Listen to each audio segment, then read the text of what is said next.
Friends, आज हम बात कर रहे हैं आरबीआई की पॉलिसी की।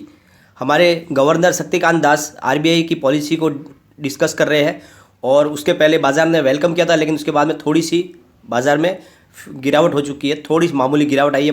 निफ्टी में भी करीब ऊपर के प्राइस से 100% की गिरावट है, लेकिन फिर भी जो आरबीआई की जो पॉलिसी है वो काबिल तारीफ़ है। उसके जो मेन मुद्दे हम उसको एक एक करके डिस्कस करेंगे। लेकिन फ्रेंड, उससे पहले अगर आप पहली बार मेरे चैनल पे आए तो चैनल को सब्सक्राइब कर दीजिए, एक बेल आइकन दबा दीजिए ताकि जब भी नया वीडियो बनाऊँ पहला नोटिफिकेशन आपको मिले। वीडियो पसंद आए तो लाइक शेयर जरूर कीजिए। चलो फ्रेंड्स, वीडियो स्टार्ट करते हैं। मैं हूँ आपका दोस्त एसबी दवे और मेरे चैनल ऑनलाइन कमाई में आपका बहुत बहुत स्वागत है। सबसे बड़ी बात फ्रेंड्स, आरबीआई गवर्नर ने अपनी घोषणा में कहा है कि ब्याज दर पे हम कोई बदलाव नहीं करने जा रहे, यानी वो अभी भी 4% पर ही बरकरार है। साथ में रिवर्स रेपो को भी 3.35% पर बरकरार रखा है। और साथ में आरबीआई गवर्नर का कहना है कि महंगाई दर अनुमान से ज़्यादा बेहतर है। ये सबसे एक बहुत पॉजिटिव बात कही है कि जो महंगाई दर है वो काबू में है। और साथ में उन्होंने कहा है कि सीआरआर को हम 3% पर ही रख रहे हैं अभी, लेकिन साथ में उन्होंने ये जोड़ा है कि मार्च से 3.5% कर दिया जाएगा सीआरआर, और उसके बाद में मई से इसको 4% पर लाया जाएगा। तो इस तरह से आगे का उन्होंने खाका तैयार कर लिया है कि हम सीआरआर को धीरे धीरे से बढ़ाएंगे।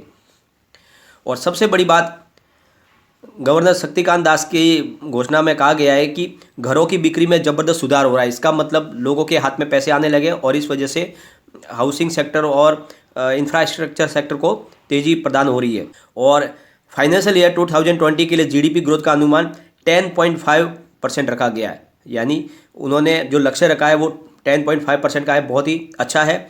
साथ में आरबीआई गवर्नर का कहना है कि बजट में नए निवेश से स्थिति में और ज़्यादा सुधार आएगी और बाजार की स्थिति भी सुधरेगी। साथ में उन्होंने कहा है कि इंफ्रास्ट्रक्चर और हेल्थ में निवेश बढ़ेगा।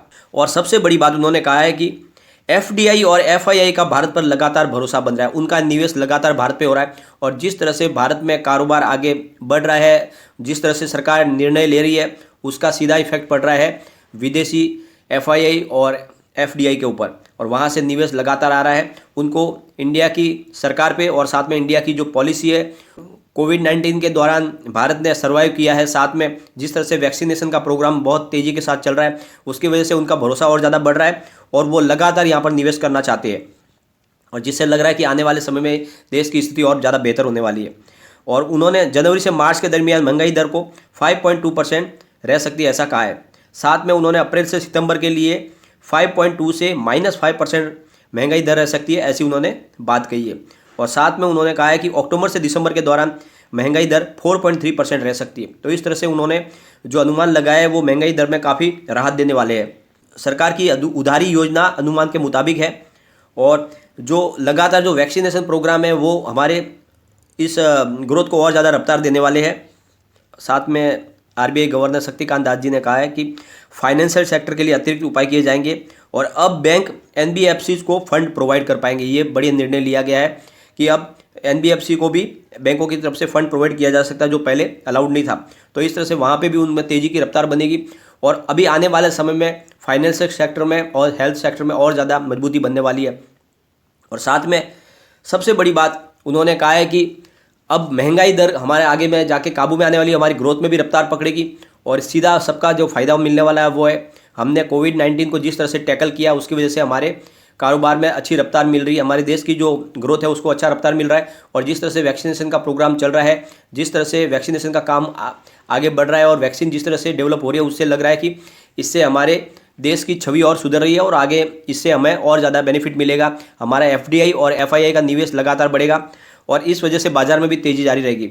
जिस तरह से जो घोषणा हुई है उसमें लोगों को और ज़्यादा अपेक्षा थी और उतनी अपेक्षा पूरी नहीं होने की वजह से निफ्टी में थोड़ी सी गिरावट हो गई है। करीब 100% निफ्टी डाउन हो चुकी है, लेकिन बैंक निफ्टी में बहुत ज़्यादा तेज़ी है। बैंक निफ्टी करीब 800 पॉइंट ऊपर है, यानी 2.28% ऊपर ट्रेड कर रही है और सेंसेक्स में करीब 100 पॉइंट प्लस है।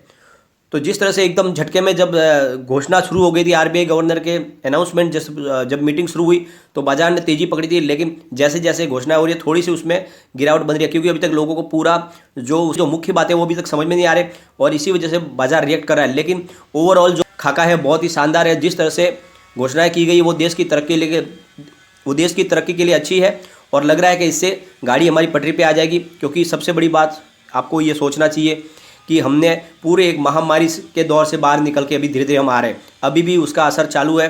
कोविड-19 पूरी तरह से खत्म नहीं हुआ है, तो उसकी वजह से जो निर्णय लिए जाते हैं उनको सब सोच समझ के लेना पड़ता है। सब कुछ पॉजिटिव कैसे हो सकता है, क्योंकि एक बहुत बड़े बुरे दौर से हम गुजर के बाहर निकले। तो जिस तरह से उन्होंने जो घोषणा की है बहुत ही शानदार है और वो तारीफ़ के काबिल है, लेकिन आगे इसको बाजार किस तरह से लेता है वो देखने वाली बात है। लेकिन फिलहाल जो लग रहा है इसमें से जो मुख्य घोषणा है वो अभी निकल के आई, और बाकी की जो बहुत सारी जो इसमें भी आरबीआई की तरफ से लिए जाएंगे वो आगे हमें जाके मालूम पड़ेगा, तो उसके लिए हम अलग से वीडियो बनाएंगे। लेकिन फ्रेंड्स, जो भी मेन मुख्य बातें थी आपके साथ में मैंने शेयर कर दी कि अब जो है ब्याज दर को उसी स्तर पर रखा गया है 4% पर, साथ में रेपो रेट को भी 3.5% पर रख दिया गया है और सीआरआर को भी 3% पर रखा गया है। तो इस तरह से ये मुख्य बातें हैं। लेकिन साथ में उन्होंने जोड़ा है कि मार्च के बाद में सीआरआर को बढ़ा दिया जाएगा, 3.5% किया जाएगा और साथ में 22 मई से 4% पर लिया जा सकता है सीआरआर। तो इस तरह से उन्होंने जो कहा है वो आगे की रणनीति भी बता दी है।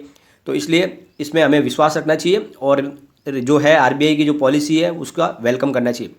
लेकिन फ्रेंड्स, कोई भी इन्वेस्टमेंट करने से पहले अपने फाइनेंशियल एडवाइजर से एक बार ले ले, क्योंकि मैंने वीडियो आपके एजुकेशनल पर्पज़ के लिए ही बनाया। वीडियो पसंद आए तो लाइक शेयर जरूर कीजिए और चैनल को सब्सक्राइब कर दीजिए। Thank you friend.